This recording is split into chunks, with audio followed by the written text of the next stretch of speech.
पूर्व केंद्रीय मंत्री और भाजपा के वरिष्ठ नेता आरके सिंह अपनी नई पार्टी बनाने जा रहे हैं। इस बात की चर्चा जोरों पर है। चर्चा इस बात की भी है कि वो प्रशांत किशोर की पार्टी जन सुराज ज्वाइन कर सकते हैं। ऐसा सिर्फ इसलिए नहीं कि उन्होंने सम्राट चौधरी पर प्रशांत किशोर द्वारा उठाए गए सवालों का समर्थन किया, ये कहा कि जिन पर आरोप लगे हैं उन्हें जवाब देना चाहिए, बल्कि इसके और आगे बढ़कर उन्होंने बीजेपी का खुलकर विरोध भी किया। आरा में अपनी हार का ठीकरा जदयू और बीजेपी पर फोड़ते हुए उन्होंने कई क्षेत्रीय नेताओं को जिम्मेदार ठहराया। आरके सिंह इतने पर ही नहीं रुके। प्रशांत किशोर के आरोपों के बाद उन्होंने सम्राट चौधरी से इस्तीफा तक मांग लिया। आरके सिंह ने हाल ही में ऐसे कई बयान दिए जिससे खुद की पार्टी बनाने का इशारा मिला। मंगलवार की रात आरा में वो क्षत्रिय कल्याण संगठन के कार्यालय उद्घाटन में पहुंचे थे। यहां उन्होंने राजपूत समाज से एकजुटता की अपील की। ये तक पूछ लिया कि क्या हम अपनी पार्टी बनाएं। राजपूत समाज से उन्होंने इस पर विचार करने की अपील की। उन्होंने अपनी पार्टी यानी बीजेपी पर आरोप लगाते हुए कहा कि बिहार में सब पार्टी मिलाकर 30 से 35 विधायक होते हैं, लेकिन भाजपा के मंच पर एक भी राजपूत नहीं दिखते। एकता लाइएगा तब आपका वजूद बनेगा, नहीं तो आपका सीट खत्म होता जाएगा, आपको कोई पद पर नहीं रखेगा। अब भाजपा का देख लीजिए मंच, यहाँ का नेतृत्व, राज्य का नेतृत्व।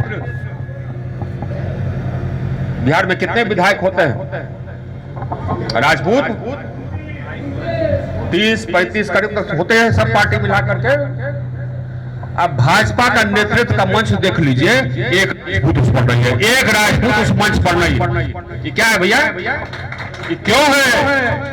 अब बोलना होगा ना, हमको बोलने में थोड़े शर्म, हमको बोलने में शर्म नहीं आती।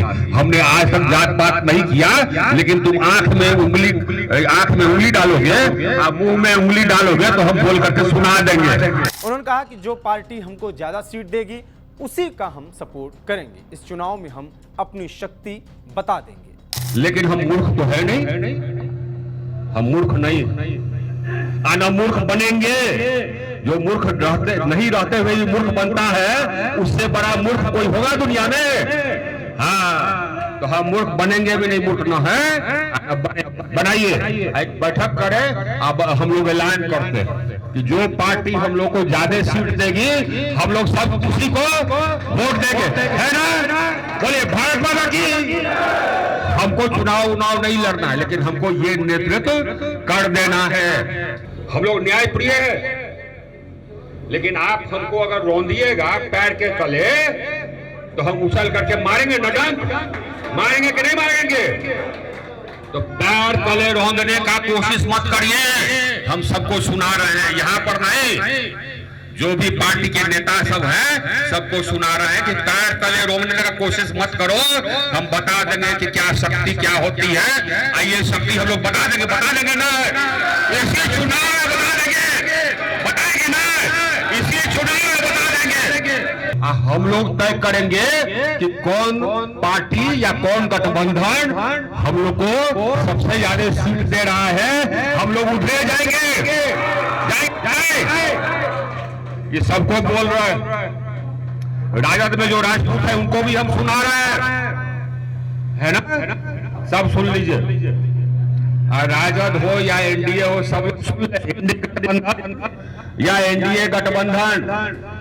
आरके सिंह इतना कुछ बोल रहे हैं, उसके पीछे लोकसभा चुनाव में आरा सीट पर उनकी हार है। लेकिन एक सवाल यह भी उठता है कि नई पार्टी बनाने के बारे में अगर सोच रहे हैं तो इसके पीछे राजनीतिक आधार क्या है और इससे बीजेपी को कितना नुकसान होगा, यह भी समझने की जरूरत है। आरके सिंह पूर्व नौकरशाह हैं और पटना के डीएम रहे हैं। वो केंद्र सरकार के गृह सचिव भी रह चुके हैं। राजनीति में आने के बाद 2014 और 2019 दो बार वो सांसद बने। 2024 में भी बीजेपी ने उनको आरा से टिकट दिया, लेकिन इस बार वो चुनाव हार गए। इसके लिए उन्होंने भाजपा की गुटबाजी को जिम्मेदार ठहराया। ये बात अलग है कि लोग ऐसा कहते हैं कि क्षेत्र में जितना मेहनत करना चाहिए उतना वो किए नहीं। टिकट मिलने के 2 सप्ताह बाद वो जमीन पर दिखे। इसके विपरीत उनकी विपक्षी भाकपा माले लगातार क्षेत्र में मेहनत कर रही थी। इसके साथ ही एक बात जो हर जगह चली वो ये थी कि बगल की सीट काराकाट पर उपेंद्र कुशवाहा के खिलाफ बीजेपी के बागी पवन सिंह ने चुनाव लड़ा।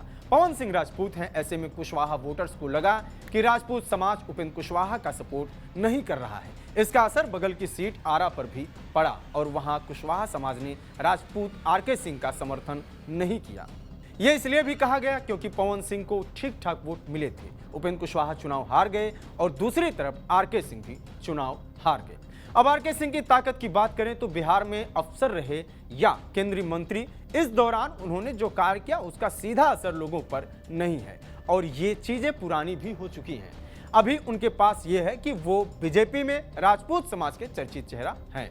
लेकिन अगर यही ताकत दिखाकर वो अलग होते हैं तो उनके साथ इसी समाज का वोट बैंक खड़ा हो सकता है। लेकिन राजपूत समाज भी उनको कितना सपोर्ट करेगा ये भी सोचने की बात है। आरके सिंह ये भी कहते हैं कि पवन सिंह के साथ भी बीजेपी ने गलत किया है। एक बार आसनसोल से टिकट दिया गया, फिर काट लिया गया। काराकाट से पवन सिंह को निर्दलीय लड़ना पड़ा। लेकिन पवन सिंह को भले ही बीजेपी ने टिकट नहीं दिया था, ये कहा जा रहा है कि अभी भी बहुत चांस है कि उनको भाजपा बड़ी जिम्मेदारी दे सकती है या कहीं से चुनाव लड़ा सकती है। बिहार में राजपूत वोट लंबे समय से बीजेपी को ही जा रहा है। प्रायः आरके सिंह अगर अपनी अलग पार्टी बनाते भी हैं तो ये माना जा रहा है कि भोजपुर क्षेत्र की 4-5 सीटों पर एनडीए को नुकसान पहुंच सकता है। हालांकि राजपूत समाज बीजेपी का पुराना वोटर रहा है। ऐसे में बीजेपी और आरएसएस से लेकर सरकार तक इस समाज के कई लोग हैं। आरके सिंह के लिए ये वोट अपनी तरफ खींचना मुश्किल होगा। अगर आरके सिंह जनसुराज में जाते हैं तो वहां उनको ठीक ठाक जगह मिल सकता है। उनके जाने से प्रशांत किशोर का समीकरण मजबूत होगा। पीके के पास सीमांचल में पप्पू सिंह एक बड़े राजपूत चेहरे हैं। आरके सिंह गए तो भोजपुर से भी यह समीकरण मजबूत होगा। प्रशांत किशोर के साथ पहले ही रितेश पांडे, मनीष कश्यप जैसे ब्राह्मण भूमिहार चेहरे जुड़े हैं। आरसीपी सिंह कुर्मी चेहरा के तौर पर पहले ही जुड़ चुके हैं। ऐसे में आरके सिंह का आना प्रशांत किशोर के लिए फायदेमंद होगा।